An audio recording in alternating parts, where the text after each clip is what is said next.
Hey everyone, welcome back to my channel. আজকে চলে এলাম জগদ্ধাত্রী পুজোর কিছু ঠাকুর দেখতে, কিন্তু চন্দননগর না, এসছি অশোকনগরের কল্যাণগড়। এখানেও কিন্তু বেশ বড় বড় থিমের পুজো হয়। চন্দননগরের জগদ্ধাত্রী পুজোর থেকে কোনো অংশেই কম যায় না। এখানকার ভিড় আর মানুষজনকে দেখে তো মনে হচ্ছিল আমি দুর্গা পুজোতেই চলে এসছি। এত বড়ভাবে দুর্গা পুজো সেলিব্রেট হতে দেখেছি আমাদের ওইদিকে, কিন্তু এই প্রথম জগদ্ধাত্রী পুজোও যে এত বড়ভাবে হয় সেটা আজ দেখছি। কোনটা কোন ক্লাবের পুজো সেটা ঠিক বলতে পারবো না, কারণ আমি তো এই অশোকনগরে একেবারেই নতুন। তবে ওই অশোকনগর স্টেশনে নেবে 1 নম্বর প্ল্যাটফর্মের দিক থেকে এসে ওই কল্যাণগড়ের দিকে আসলেই কিন্তু এই প্যান্ডেলগুলো পরপরই পড়ে। তো প্রথমে যে প্যান্ডেলটা ছিল সেটা দেখে চলে আসছি নেক্সট প্যান্ডেলে।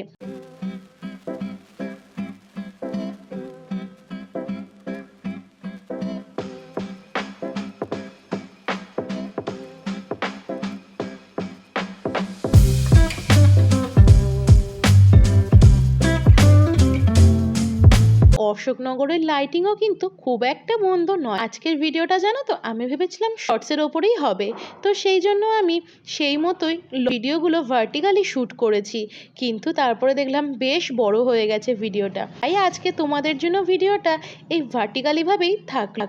আর কথা বলতে বলতে নেক্সট প্যান্ডেলে তো চলেই আসছি। আর এখানে কিন্তু বেশ লাইন পড়েছিল। এখানে আমাদের পশ্চিমবঙ্গের সমস্ত জেলাগুলিকে তুলে ধরা হয়েছে। সেই সমস্ত জেলার আয়তন কত, জনসংখ্যা কত, সেই সমস্ত কিছুকেই দেখানো হয়েছে। আর তার সঙ্গে আমাদের পশ্চিমবঙ্গের সমস্ত লেখক, লেখিকা, কবি তাদেরকেও তুলে ধরা হয়েছে। আর এখানকার প্যান্ডেলটাও ছিল অসম্ভব সুন্দর। যখন আমরা গেছিলাম তখন ওখানে আরতি হচ্ছিল।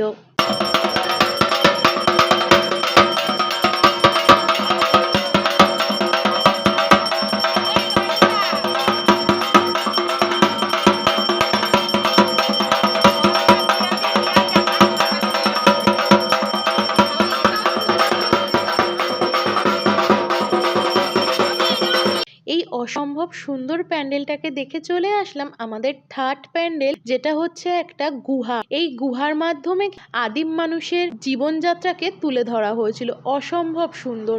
সব কিছুকে তো আর ক্যামেরা বন্দি করা যায় না, তবে যেটুকু পেরেছি তোমাদের জন্য ক্যামেরা বন্দি করার চেষ্টা করেছি। একদম ভিতরে একটা গুহার মতনই স্ট্রাকচার করা হয়েছিল। একদম অন্ধকার, চারপাশে ওই শিকড় পাকড় জন্মে যাওয়া মতন একটা ব্যাপার আনার চেষ্টা হয়েছিল। সাথে কিন্তু আদিম মানুষও ছিল। আর এই হচ্ছে দেবী জগদ্ধাত্রী। কিন্তু প্যান্ডেলটা এখানেই শেষ নয়।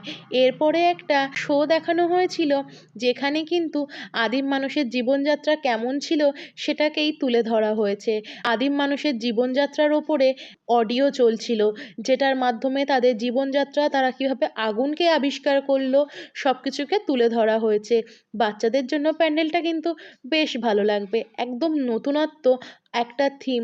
এই আধুনিকতার ভিড়েও যে মানুষ আদিম জীবনযাত্রার ওপরেও থিম করতে পারে, এটা দেখে আমার বেশ ভালো লাগলো।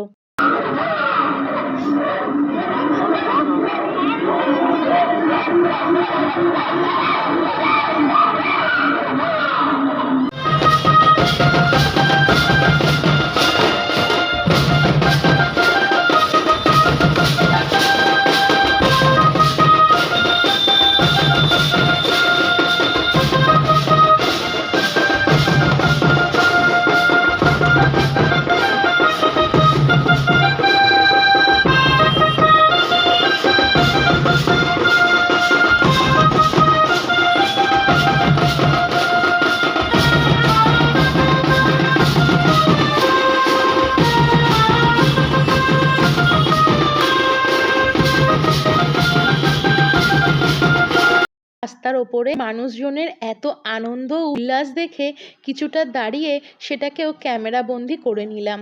আর ঠিক এর পাশেই ছিল আজকের এই ভিডিও লাস্ট প্যান্ডেল হপিং, সেটা হলো এই ক্লাব। আমি বললাম আগেই ক্লাবের নাম জানি না, তবে থিমটা দেখে মনে হচ্ছে স্বর্ণ মন্দিরের ওপরে কোনো থিম করা হয়েছিল। আর তারপর মাকে দর্শন করলাম, আর চারিপাশের লাইটিং দেখে আজকের মতন ভিডিওটা এখানেই শেষ করলাম। নেক্সট ভিডিও নিয়ে খুব শিগগিরই আসছি।